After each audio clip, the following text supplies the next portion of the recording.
आइए हम प्रभु के वचन से देखेंगे, हम प्रभु के वचन से पढ़ेंगे तीतुस की पत्री, उसका 2 अध्याय और 13 आयत। टाइटस चैप्टर 2 वर्स 13, और लिखा है, looking for that blessed hope and the glorious appearing of the great God and our Savior Jesus Christ। और हिंदी में है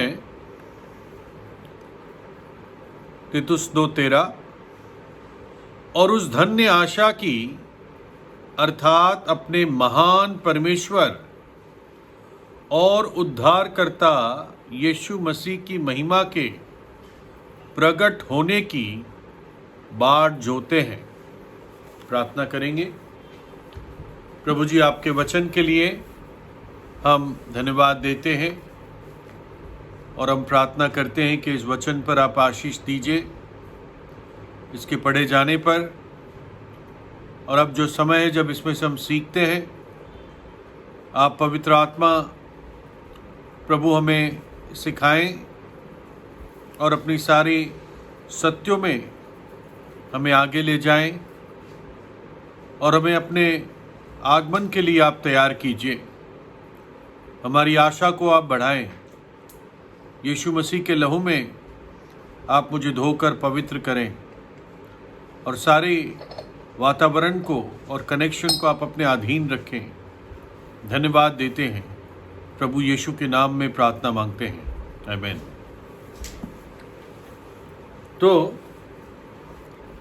तीतुस में प्रेरित पौलुस कहता है, और उस धन्य आशा की अर्थात अपने महान परमेश्वर और उद्धारकर्ता यीशु मसीह की महिमा के प्रकट होने की बाट जोते हैं। जो हमारी आशा है कि हमारा प्रभु आएगा, बाइबल उस आशा को एक शीर्षक देता है, और वो शीर्षक क्या है? धन्य आशा, द ब्लेसेड होप। और ये कलीसिया की धन्य आशा है। और वो धन्य आशा क्या है? कि हमारा महान परमेश्वर और उद्धारकर्ता यीशु मसीह की महिमा प्रकट होगी, और जब वो प्रकट होगी तो हम उसको देखेंगे। हम उसकी बाट जो रहे हैं, हम उस घटना का इंतजार कर रहे हैं, और ये हमारी धन्य आशा है ना। इस पर मैं वापस आता हूँ, आशा पर। हमारा पूरा संदेश आज उसी पर है, लेकिन एक यहाँ पर जो शीर्षक प्रभु यीशु को दिया गया है, क्या लिखा है? महान परमेश्वर और उद्धारकर्ता यीशु मसीह। प्रभु यीशु क्या है? महान परमेश्वर। कई लोग चैलेंज करते हैं कि वो परमेश्वर नहीं है, वो तो परमेश्वर का पुत्र है। लेकिन क्या ये बात समझ में नहीं आती कि परमेश्वर का पुत्र परमेश्वर ही है ना? और ना केवल वो परमेश्वर है, लेकिन वचन बताता है वो महान परमेश्वर है, द ग्रेट गॉड। अगर यशाया 9:6 की भविष्यवाणी जो प्रभु यीशु के बारे में प्रभु के आने से 700 वर्ष पहले हुई थी, तो उसमें क्या लिखा है? क्योंकि हमारे लिए एक बालक उत्पन्न हुआ, हमें एक पुत्र दिया गया, प्रभुता उसके कांधे पर होगी, और उसका नाम अद्भुत, युक्ति करने वाला पराक्रमी परमेश्वर, अनंत काल का पिता और शांति का राजकुमार होगा। उस भविष्यवाणी में क्या कहा गया था कि उसका नाम क्या होगा? पराक्रमी परमेश्वर। इंग्लिश में है माइटी गॉड, सबसे जो महान है। तीतुस 2:13 में हमने क्या देखा? महान परमेश्वर, यहां पर पराक्रमी परमेश्वर, ग्रेट गॉड, और यहां पर माइटी गॉड, सामर्थी परमेश्वर। और पहला यूहन्ना 5:20 में लिखा है, और ये भी जानते हैं कि परमेश्वर का पुत्र आ गया है और उसने हमें समझ दी है कि हम उस सच्चे को पहचाने और हम उसमें जो सत्य है अर्थात उसके पुत्र यीशु मसीह में रहते हैं। सच्चा परमेश्वर और अनंत जीवन यही है। ध्यान से पढ़िए, यह है उसका पुत्र यीशु मसीह, और फिर लिखा है आगे, सच्चा परमेश्वर और अनंत जीवन यही है। तुम क्या पाते हैं? 3 प्रभु के शीर्षक, महान परमेश्वर, पराक्रमी परमेश्वर और सच्चा परमेश्वर। और ये किसको कहा गया है? प्रभु यीशु मसीह को कहा गया है। The great God, the mighty God and the true God. कितनी अद्भुत बात है। तो अब हम आते हैं हमारी धन्य आशा पे। जो हमारा ये महान परमेश्वर है, जो पराक्रमी परमेश्वर है और जो सच्चा परमेश्वर है, वो प्रकट होने वाला है, महिमा में प्रकट होने वाला है। और ये हमारी धन्य आशा है। कुछ लोग कहते हैं अरे हमारे उद्धार की आशा है ना। कुछ लोग कहते हैं हमारी आशा क्या है कि हमारा उद्धार होगा, है ना। वो सोचते हैं कि उद्धार आज पूरा हुआ नहीं है और कुछ होगा तब उद्धार पूरा होगा, लेकिन ऐसा नहीं है। जो चीज आपको मिल गई है उसकी आशा रखने में कोई समझ है क्या? ठीक है, मानो कि आप किसी, आजकल तो चिट्ठियां कम ही आती है, लेकिन मानो किसी चिट्ठी का आप इंतजार कर रहे हैं और चिट्ठी आपके घर आ गई, फिर भी आप रोज जाके बाहर डाकिया के लिए इंतजार करते कि चिट्ठी कब आएगी। कोई मतलब है इसका? चिट्ठी तो आ गई। वैसे ही हमें उद्धार प्राप्त हो चुका है। अब हमारी आशा उद्धार के लिए नहीं है, हमारी आशा प्रभु यीशु मसीह के महिमित या कलीसिया के लेने के लिए आगमन की है। और ये हम कहां पाते हैं? पहला यूहन्ना 5 और 13 लिखा है, मैंने तुम्हें जो परमेश्वर के पुत्र के नाम पर विश्वास करते हो इसलिए लिखा है कि तुम जानो कि अनंत जीवन तुम्हारा है। इंग्लिश में लिखा है कि अनंत जीवन तुम्हारे पास है। You have eternal life. तो हम अनंत जीवन की आशा नहीं करते, वो तो हमारे पास है ही, चिट्ठी तो आ गई है। लेकिन अब हम आशा करते हैं हमारा प्रभु कब प्रकट होगा, है ना। जैसे अय्यूब को आशा थी, भाई ने पढ़ा था, है ना, कि मैं जानता हूं कि मेरा छुड़ाने वाला जीवित है और आखिरी दिनों में वो पृथ्वी पर खड़ा होगा, है ना। आखिरी दिनों में लिखा है। एक बार आया प्रभु, 33.5 वर्ष तक इस पृथ्वी पर रहा, लेकिन अय्यूब की आशा उससे और आगे थी। तो चाहे मेरा शरीर सड़ भी जाए, फिर भी अपनी आंखों से अपने छुड़ाने वाले को देखूंगा। यानी पुनरुत्थान में जब मैं खुद जी उठूंगा तो मेरा प्रभु जो महिमा में लौट कर इस पृथ्वी पर आएगा, उसको मैं अपनी आंखों से देखूंगा। तो हमारी आशा प्रभु यीशु का आगमन है, दोबारा आगमन है। देखिए, मनुष्य के पास, हम में से हर एक के पास जो जिंदा है, उसके पास आत्मा है, प्राण है और देह है। जब व्यक्ति मर जाता है तो वो उसका शरीर खो देता है, शरीर मिट्टी में चला जाता है, राख बन जाता है, मिट्टी बन जाता है या खाक बन जाता है औरों में। और जो भी विश्वासी विश्वास में सो जाता है, वो जानता है कि उसको उसका शरीर सिर्फ पुनरुत्थान में वापस प्राप्त होगा, महिमित शरीर। और पुनरुत्थान कब होगा? जब यीशु मसीह लौटेगा।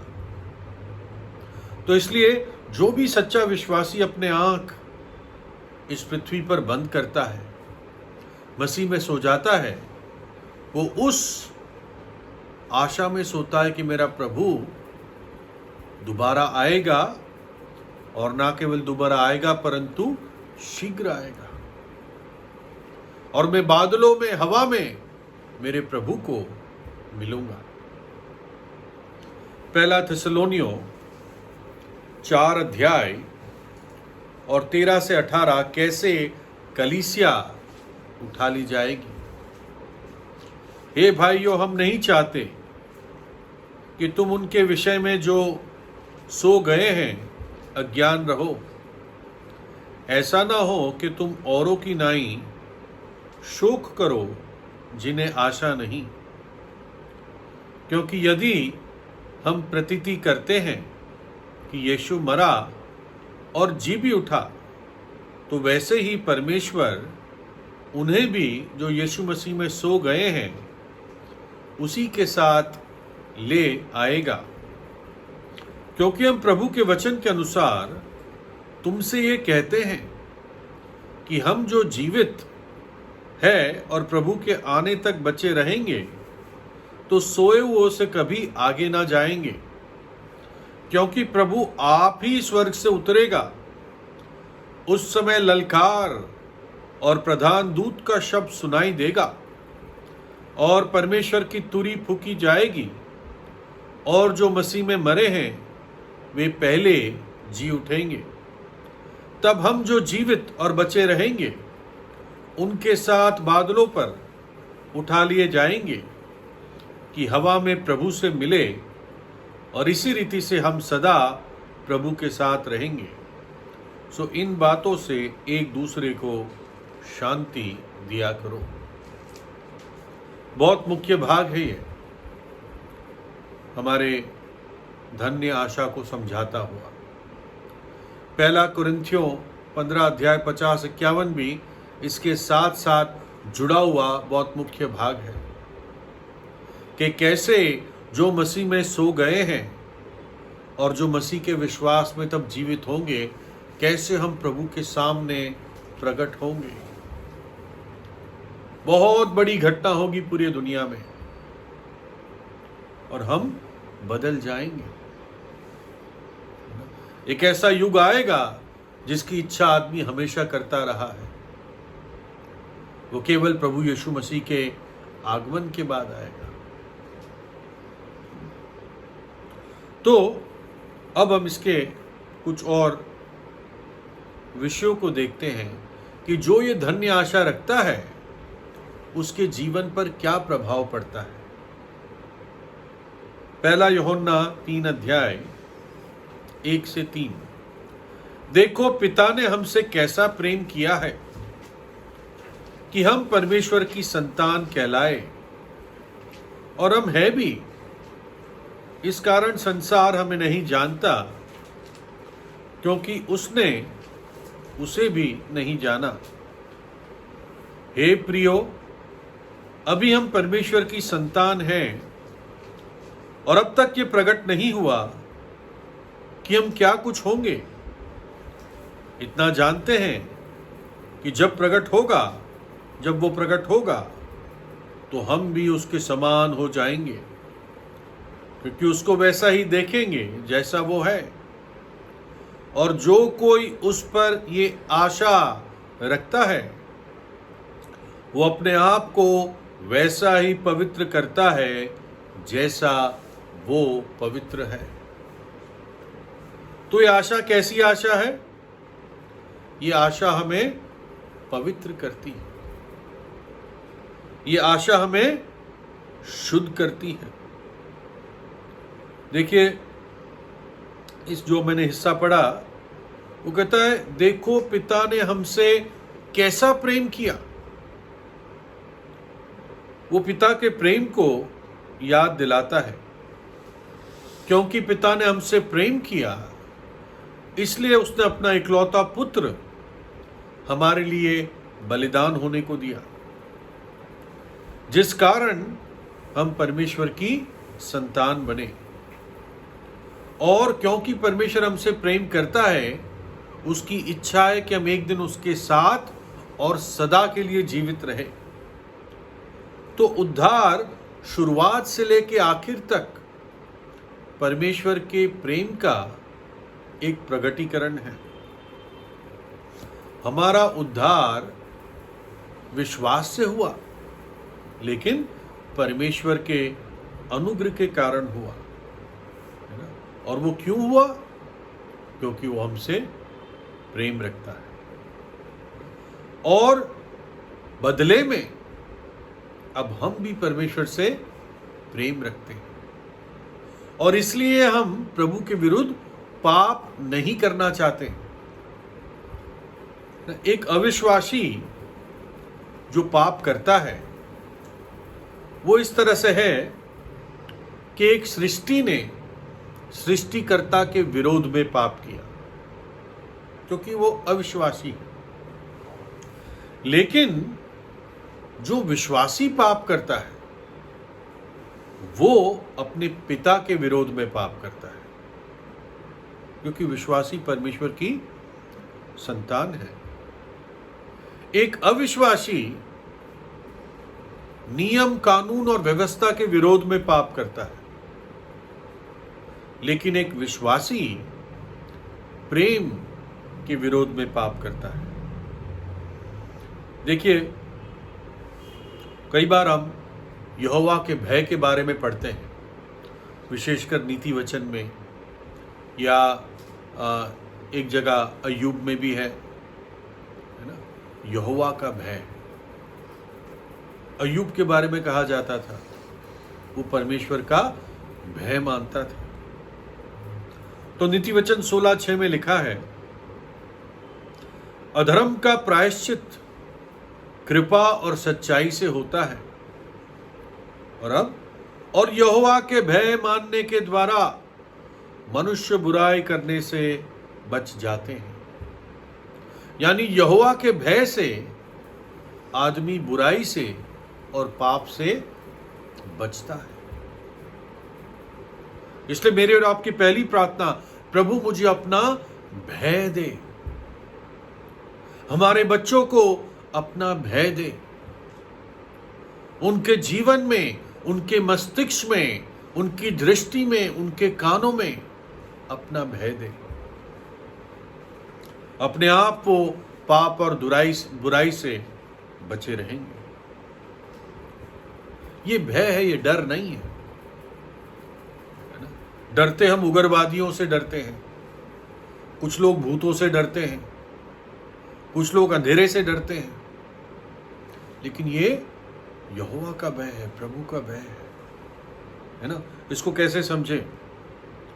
देखिए, जो प्रभु के लोग हैं वो प्रभु को बहुत आदर में अपने दिल में उठाए रखते हैं। उनके दिल में आदर होता है, वो प्रभु के विरोध में कुछ भी सोचना नहीं चाहते। वो स्वप्नों में भी प्रभु के करीब रहना चाहते हैं,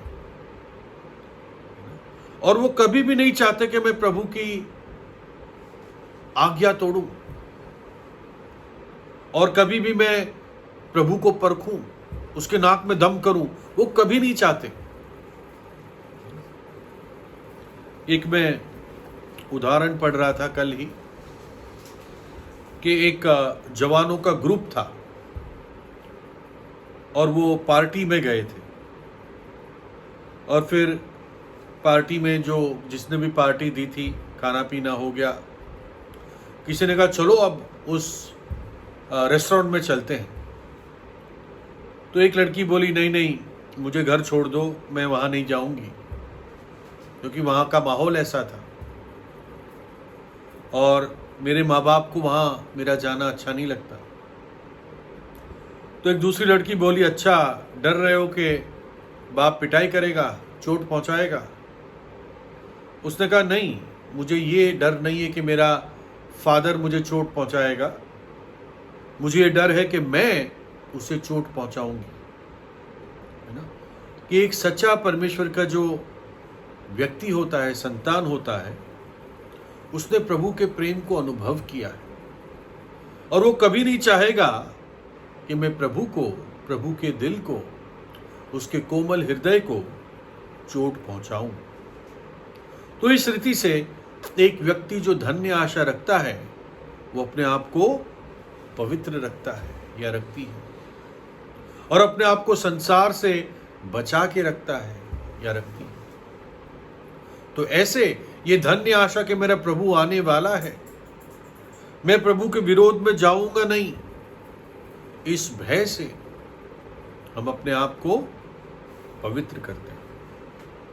तो पहली चीज, धन्य आशा हमें पवित्र करती है। दूसरा, याकूब 5 अध्याय 7 और 8 आयत। सो हे भाइयों, प्रभु के आगमन तक धीरज धरो। है ना, इस पे गीत भी है, प्रभु के आने तक धीरज धरो, अचानक निश्चय वो आएगा। सो हे भाइयों, प्रभु के आगमन तक धीरज धरो। याकूब 5, 7 और 8। देखो गृहस्थ, ये गृहस्थ पता नहीं कैसा शब्द है, किसान है, ये साधारण शब्द। किसान पृथ्वी के बहुमूल्य फल की आशा रखता हुआ प्रथम और अंतिम बारिश होने तक धीरज धरता है। तुम भी धीरज धरो और अपने हृदय को दृढ़ करो, क्योंकि प्रभु का शुभ आगमन निकट है। तुम भी धीरज धरो। किसान धीरज धरता है। धन्य आशा में क्या सिखाती है? धीरज सिखाती है। उस धन्य आशा में हम धीरज से प्रभु का इंतजार करते हैं। कुछ लोगों के अंदर धीरज ही नहीं है। अपने वास्तविक जीवन में उनको सब कुछ अभी चाहिए। उनको सब कुछ चाहते हैं, सब कुछ अभी हो जाए। ये पॉसिबल नहीं है। जिस जीवन में, जिस प्रकृति में प्रभु ने हमें रखा है, उसमें ये नहीं हो सकता। एक बच्चे को 9 महीने लग जाते हैं जन्म लेने में, है ना। एक व्यक्ति को एक उम्र तक पहुंचने में वर्षों लग जाते हैं। कोई चीज फैक्ट्री में बनती है, उसका पूरा प्रोसेस होता है। जो फैक्ट्री में वर्कर काम करते हैं वो धीरज सीख जाते हैं, बस वो अपना काम करते रहते हैं, सामान बनता रहता है। और सबसे सुंदर उदाहरण एक किसान का है, जिसको हमेशा एक प्रकार से ऊपर देखना पड़ता है, बादल की तरफ, बारिश की तरफ, है ना। वो आशा रखता है कि इस समय धूप आएगी ऊपर से, इस समय पानी आएगा ऊपर से। उसकी आंखें आकाश की तरफ रहती हैं। इनफैक्ट याकूब 5 अध्याय में अगर आप ऊपर की आयतें देखें तो लिखा है कैसे कुछ अमीर गरीबों को तंग करते थे। उन गरीब विश्वासियों को, उनकी दिहाड़ी चुरा लेते थे, छीन लेते थे, देते नहीं थे। तो एक प्रकार से याकूब यहां पर वैसे तंग हुए विश्वासियों को सांत्वना देता है जो बहुत परेशानी में थे। उनको कहता है कि तुम धीरज रखो, है ना, प्रभु आ रहा है, और सीखो उस किसान से, धीरज रखो। है ना? देखो, जब प्रभु आएगा तो अचानक आ जाएगा, बस उस क्षण तक, और वो क्षण कब है हमें नहीं पता, हम इंतजार करते हैं। जिस दिन किसान बीज बोता है उस दिन ही उसको अनाज नहीं मिल जाता, उस दिन फसल नहीं मिलती उसको तो एक लंबा वेटिंग पीरियड है, कुछ महीने हैं जो किसान को फसल के लिए इंतजार करना है। जब बीज बो लेता है तो वो पहली बारिश का इंतजार करता है, क्योंकि पहली बारिश से जमीन में क्या कहते हैं, अंकुर निकलता है, सीड जर्मिनेट होता है, बीज में से एक प्रकार से छोटा सा जीवन निकलता है ना। और आखिरी बारिश, वो फसल पक्की हो जाए, उसके लिए वो इंतजार करता है। शुरुआत की बारिश और आखिरी बारिश, और उसको धीरज से इंतजार करना है।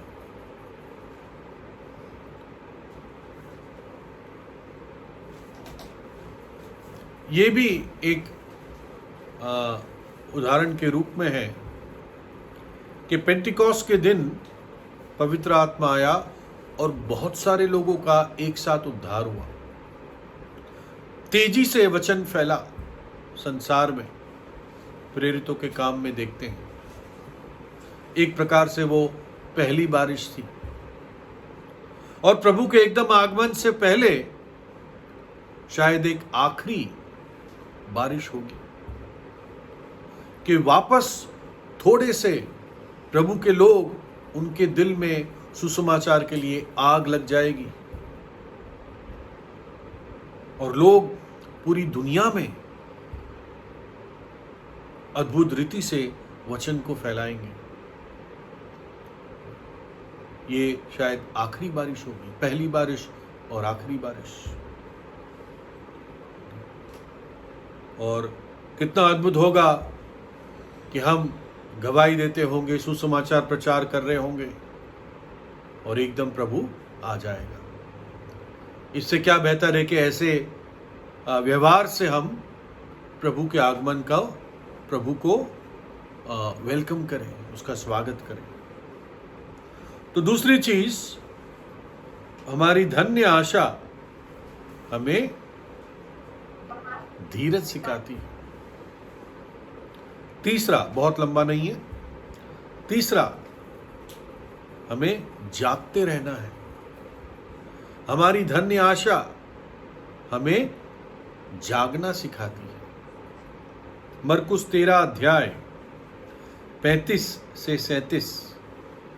इसलिए जागते रहो, क्योंकि तुम नहीं जानते कि घर का स्वामी कब आएगा, सांझ को या आधी रात को, या मुर्ग के बांग देने के समय, या भोर को। ऐसा ना हो कि भी अचानक आकर तुम्हें सोते पाए। और जो मैं तुमसे कहता हूं वही सबसे कहता हूं, जागते रहो।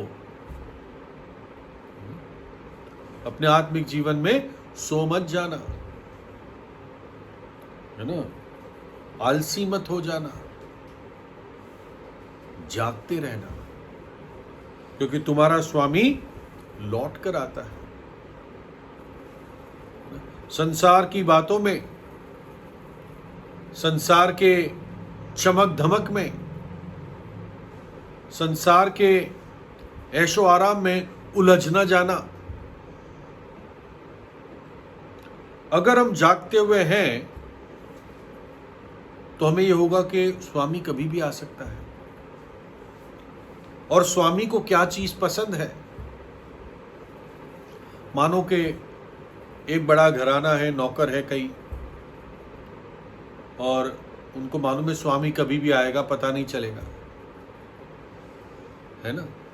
और वो नौकर ऐसे ही, घर पूरा गंदा रखा है, खाने की प्लेटें हैं, चाय का कप पड़ा हुआ है, धूल जमी हुई है, किसी ने अपने कपड़े फेंक रखे हैं, ठीक है, नौकर लोग नहाए नहीं हैं। तो स्वामी आ जाएगा तो क्या करेगा?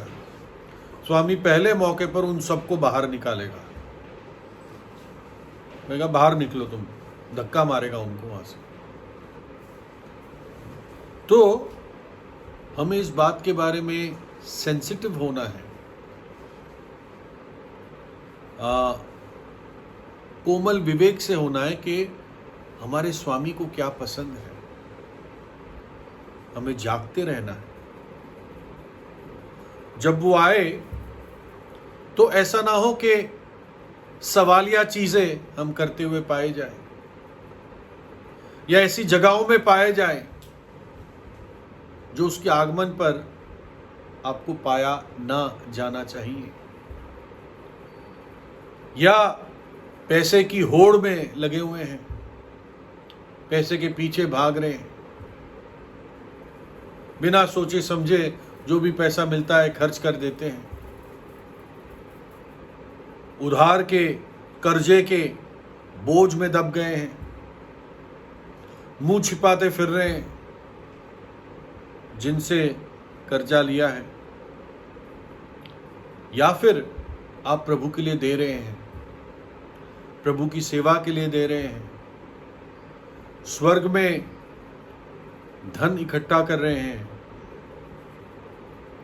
घर में ऐसी कोई चीज तो नहीं है जो प्रभु की पवित्र आंखें देखना ना चाहे, है ना। और ये बातें हमें बताती कि कैसे हम स्वामी के लौटने के लिए जागते हुए पाए जाए। संसार हमारे लिए सेकंड हो, थर्ड हो, फोर्थ हो, पहले प्रभु हो। प्रभु से लिपटे रहे, अंत तक विश्वास योग्य रहे, स्वामी के इंतजार में रहे, हमेशा दिल में ये बात हो मेरा प्रभु आ रहा है, मेरा प्रभु कभी भी आएगा। और ये सच है, कलीसिया की आशा ही ये है। जैसे हमारा विश्वास यीशु मसीह के बलिदान और पुनरुत्थान और उसके वापस सिंहासन पर बैठने के आधार पर है, हमारी आशा उसके आगमन के आधार पर है। बाइबल खत्म ही करीब करीब इसी आयत से होती है, हे प्रभु यीशु शीघ्र आ। प्रभु यीशु का अनुग्रह तुम सबों के साथ रहे। तो इसलिए जिन जिन ये पाया जाता है, जो सेवक लोग इस आशा में रहते हैं, इस धन्य आशा की शिक्षा में, वो सबसे कमिटेड होते हैं, सबसे भक्ति वाले होते हैं, प्रभु के उस नाम से, सेवा से बहुत आदर के साथ जुड़े हुए होते हैं, स्वार्थहीन होते हैं और मेहनती होते हैं। क्यों? क्योंकि स्वामी आ रहा है। ये आशा हमें लज्जित होने से बचाती है ना। ये आशा हमने पहले क्या देखा, ये आशा हमें पवित्र करती है, ये आशा हमें धीरजमंद होना सिखाती है, ये धन्य आशा हमें जागता हुआ रखती है, और ये आशा हमें उसके आगमन पर लज्जित होने से बचाती है। पहला यूहन्ना 2:28,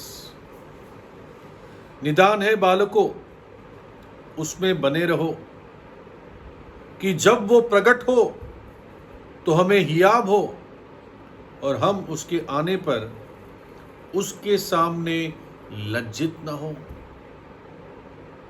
प्रभु के आगमन पर तुम लज्जित न हो, है ना। सारी मैं दृष्टांत की कहानी में नहीं जाऊंगा, आप लोग कई बार पढ़ चुके हैं। मत्ती 25 अध्याय में 3 सेवक थे। स्वामी ने एक को 5 तोड़े दिए, दूसरे को 2 तोड़ा दिया, तीसरे को 1 तोड़ा दिया। आपको लगता होगा 1 तोड़ा 1 सिक्का होगा, ऐसा नहीं था। इंग्लिश में लिखा है टैलेंट। और 1 टैलेंट जो होता था वो एक मजदूर की 20 वर्ष की तनख्वाह होती थी। मतलब बहुत सारा चांदी होगा, मजदूर की होती थी। मैं नहीं कह रहा हूं कि कोई बहुत बड़े, लेकिन फिर भी एक मजदूर के 20 वर्ष की तनख्वाह, 1 तोड़ा। तो पहले को 5 तोड़े दिए, बोरी भर के दिया होगा प्रभु ने उसको चांदी। दूसरे को 2 तोड़े दिए और तीसरे को 1 तोड़ा दिया। पहले 2 विश्वास योग्य रहे, हम जानते हैं। 5 ने 5 का 10 बनाया, 2 ने 2 का 4 बनाया। प्रभु ने उनके लिए क्या कहा? दोनों को एक ही बात कही।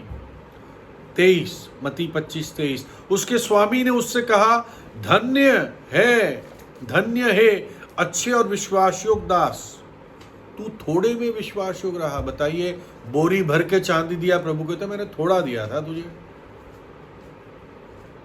तो पता नहीं जब प्रभु ज्यादा देगा तो क्या होता। खैर, हम आत्मिक विषय की बात कर रहे हैं। तू थोड़े में विश्वास योग्य रहा, मैं तुझे बहुत वस्तुओं का अधिकारी बनाऊंगा। अपने स्वामी के आनंद में सहभागी हो। यह दास का आदर था। लेकिन एक और दास था, उसको भी काफी मिला। और उसके बारे में क्या पढ़ते हैं? 26 से 30 उसके स्वामी ने उसे उत्तर दिया, क्योंकि वो दास कहने लगा, प्रभु मुझे मालूम है तू तो वहां से काटता है जहां तू बोता नहीं है और तू कठोर व्यक्ति है, तो मैंने तो उसको बस जमीन में दबा दिया था। ये कारण नहीं था, वो जो था ना, उसको कहता स्वामी नहीं आएगा तो मैं ये रख लूंगा। अगर मैंने इससे व्यापार किया, क्या पता खो गया तो, मेरा लॉस हो गया तो, नुकसान हो गया तो। उसने जमीन में ही दबा दिया कि बाद में निकालूंगा, आएगा नहीं तो ले लूंगा। ऐसे कुछ होते हैं जिनको विश्वास ही नहीं होता, आशा ही नहीं कि प्रभु वापस आएगा। पौलुस कहता है ना कि कुछ ऐसे लोग हैं कुरिन्थियों में, खाओ पियो मौज करो क्योंकि कल मर जाएंगे। कुरिन्थियों की मंडली में थे, खाओ पियो मौज करो क्योंकि कल मर जाएंगे। तो इसको प्रभु क्या कहते? उसके स्वामी ने उसे उत्तर दिया कि हे दुष्ट और आलसी दास, जब ये तू जानता था कि जहां मैंने नहीं बोया वहां से काटता हूं और जहां मैंने नहीं छीटा वहां से बटोरता हूं, तो तुझे चाहिए था कि मेरा रुपया सराफों को दे देता, बैंक में रख लेता, तब मैं आकर अपना धन ब्याज समेत ले लेता। इसलिए वह तोड़ा उससे ले लो और जिसके पास 10 तोड़े हैं उसको दे दो, क्योंकि जिस किसी के पास है उसे और दिया जाएगा और उसके पास बहुत हो जाएगा, परंतु जिसके पास नहीं है उससे वो भी जो उसके पास है ले लिया जाएगा। और इस निकम्मे दास को बाहर के अंधेरे में डाल दो, जहां रोना और दांत पीसना होगा। है ना? तो ये बहुत लज्जित हुआ। ये भी सत्य है कि ये प्रभु को जानता नहीं था, तभी एक व्यक्ति को प्रभु नरक में डालेगा। लेकिन यहां से हम सीखते हैं कि प्रभु के आगमन पर हम लज्जित ना हो। और आखिर प्रभु का आगमन हमें आनंदित रखता है। जो प्रभु के आगमन का इंतजार करता है वो एक आनंदित विश्वासी होता है। उसको प्रभु के आगमन के गीत अच्छे लगते हैं, वो खुश रहते हैं। आप देखो, जब प्रभु अपने चेलों से आखिरी बातचीत करता है उस जैतून के पहाड़ पर के, और प्रभु का जाने का समय आ गया था, तो स्वाभाविक बात नहीं है, चेले रोते रोते पीटते, छाती पीटते, हमारा प्रभु चला गया, हमारा प्रभु चला गया, है ना। ऐसा एक घटना हुई भी थी क्रूस से पहले। प्रभु कहता है तुम्हारे मन में अब शोक भर गया है क्योंकि मैंने तुम्हें बताया कि मैं चला जाऊंगा। लेकिन अद्भुत बात है, पुनरुत्थान के बाद 40 दिन प्रभु उनके साथ जब रहा और उनके देखते देखते चला गया, तो चेले आनंद से भर गए। अरे प्रभु चला गया और ये आनंद से भर गए, क्या कारण था? पढ़ते हैं लूका 24:52 में, और वे उसको दंडवत करके बड़े आनंद से यरूशलेम को लौट गए। प्रभु को जाते हुए देखा और बड़े आनंद से यरूशलेम को लौटे, जबकि स्वाभाविक तरीके से उनको दुखी होना था। जैसे वो 2 इमाउस को नहीं जा रहे थे, दुखी होकर जा रहे थे, लेकिन ये आनंद के साथ लौटे। कारण ये था, प्रेरितों के काम 1 अध्याय 10 और 11, ये उसकी घटना है जो विस्तार में बताई गई है। और उसके जाते समय जब आकाश की ओर ताक रहे थे, तो देखो 2 पुरुष श्वेत वस्त्र पहने हुए उनके पास आ खड़े हुए।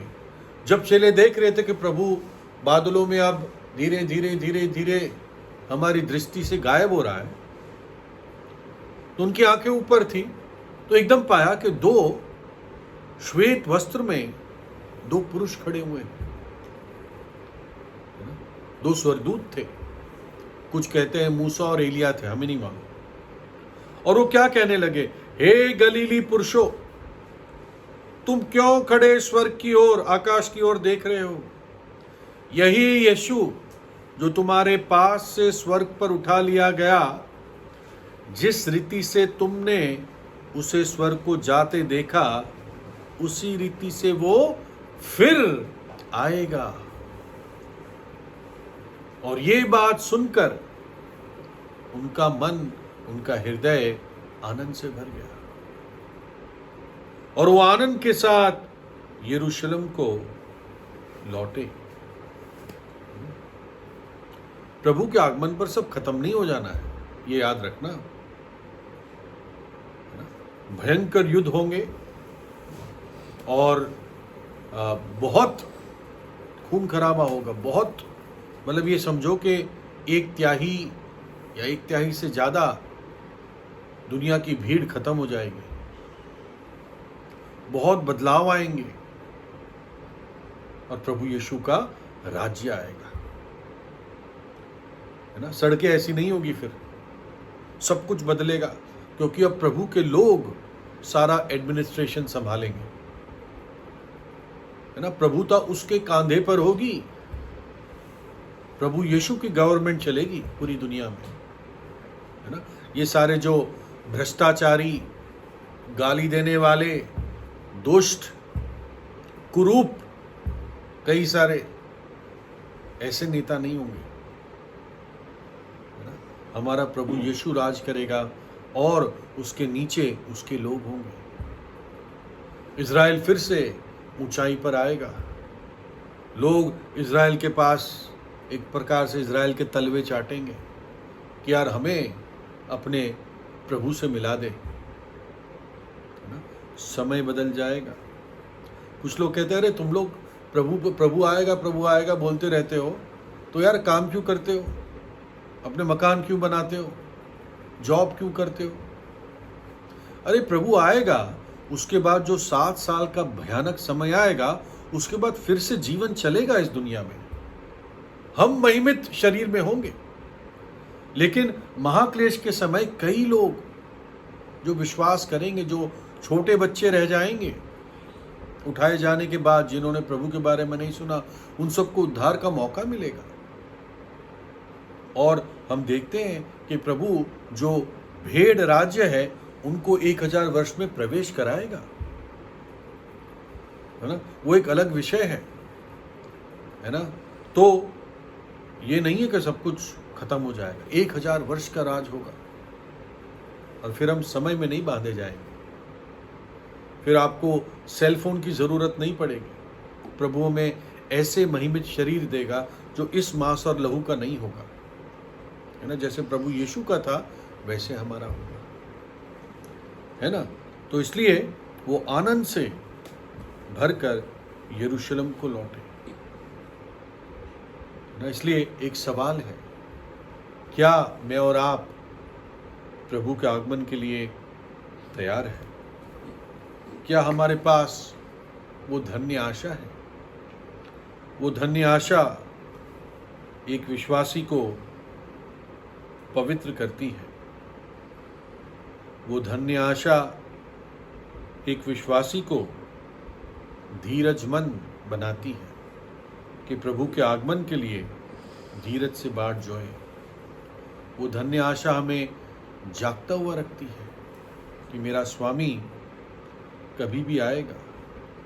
वो धन्य आशा हमें उसके आगमन पर लज्जित होने से बचाती है और वो धन्य आशा हमें आनंद से भरती है। जो प्रभु के आगमन के लिए तैयार नहीं है या जिस व्यक्ति का उद्धार नहीं है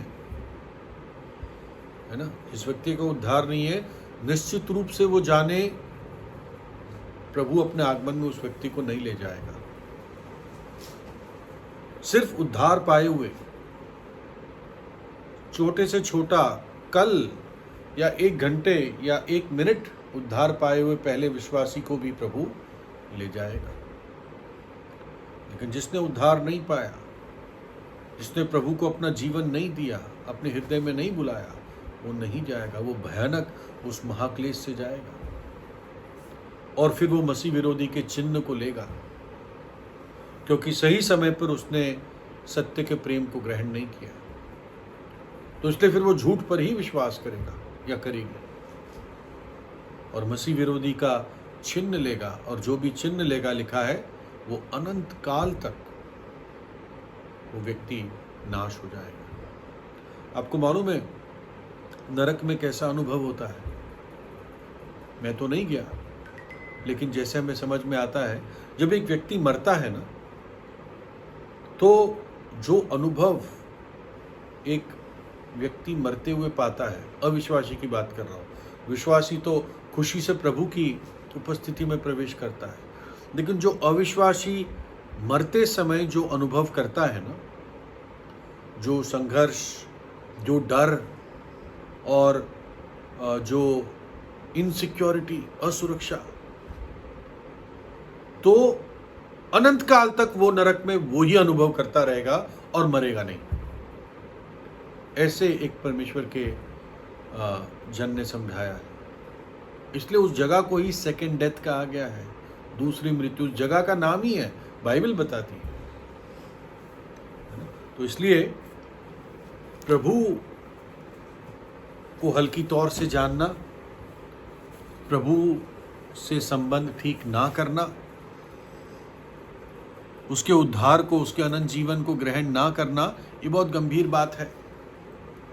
निश्चित रूप से वो व्यक्ति बहुत खतरे में है। इसलिए वचन कहता है, आज वो नियुक्त समय है, आज वो उद्धार का दिन है कि व्यक्ति अपने जीवन को ठीक ठाक कर ले, है ना। और जो व्यक्ति अपने जीवन को प्रभु के साथ ठीक ठाक कर लेगा, यीशु का लहू उसको पवित्र करेगा और वो व्यक्ति भी आनंद के साथ वो धन्य आशा को रख पाएगा।